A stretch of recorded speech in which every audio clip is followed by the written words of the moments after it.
do that? What if people like? If I can find personal space. As always, like, come on in. We're all. She seems to be okay with her personal space. Yeah. Like a large, we normally only do groups of 16, so it's harder to yell across to everybody. So this is our production facility here. Like I said, things are going on. I do apologize for the noise. It'll cut in and out because we are getting production.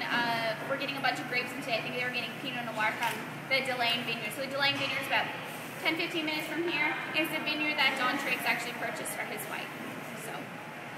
So I'll talk to you a little bit about production here. So like I said, if we're making red wine, we need to have that skin to juice contact. So we have 3 different fermentation tanks that we can do this, or 2 different fermentation tanks in 3 different ways. So behind you here is our first way. This is called our roto fermenter.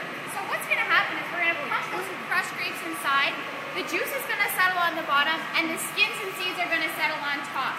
And we call it the cap. But we want to mix the cap in with the juice. The way the roto fermenter works is basically like a big cement mixing truck. Every few hours, it's going to rotate to the left and rotate to the right, and that's going to chop the cap up and mix it into the juice. Something like a Shiraz, a really hardier, thick-skinned grape is what we can use there. I mentioned before, Pinot Noir is very fragile. We wouldn't want to use it there. We would get more of a piss, and that's obviously something we don't want. So the other way we have skin-to-juice contacts are the tanks behind me. So they're called the open-top fermenters. So right now the tops are all closed, but they actually just, you can see how they're on strings, and they actually just pop right up. We use these in 2 different ways. One way is called the pump over. We're going to suck the juice from the bottom, pump it over on top of the cap, and gently mix the cap that way. Another way is they stick a large hose down the center, pulse air through, and that mixes the cap in again in a more gentle form than as opposed to the roto fermenter. Over here is where all of our white wine varieties are going to go. So when we're ready to take our grape juice and make it into grape wine, what we're going to do is add yeast. Yeast is a live culture that actually eats the sugars inside of the juice.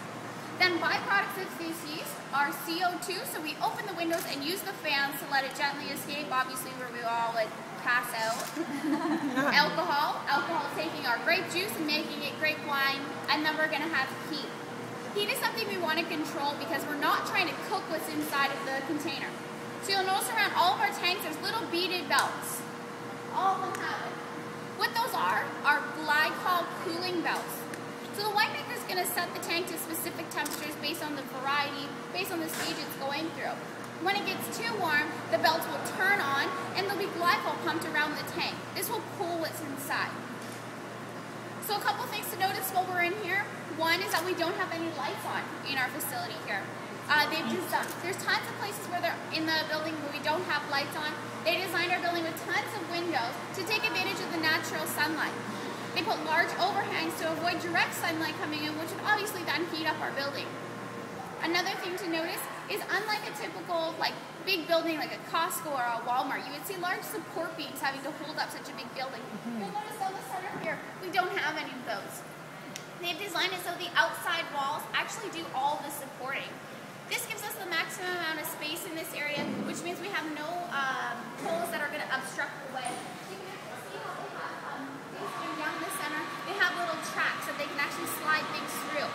This gives us the ability to fit 87 tanks in this area. One more thing, I mentioned outside we like to use gravity. So gravity, the less shoving and pushing and pumping we do of our wine, the better. So we've actually designed it so the tanks are stacked on top of each other, and under those tanks there is actually the barrel cellar. So when wine used to go from tank to tank, tank to barrel, we can do so easily with minimal pumping by taking advantage of gravity. Anybody have any questions while we're in here?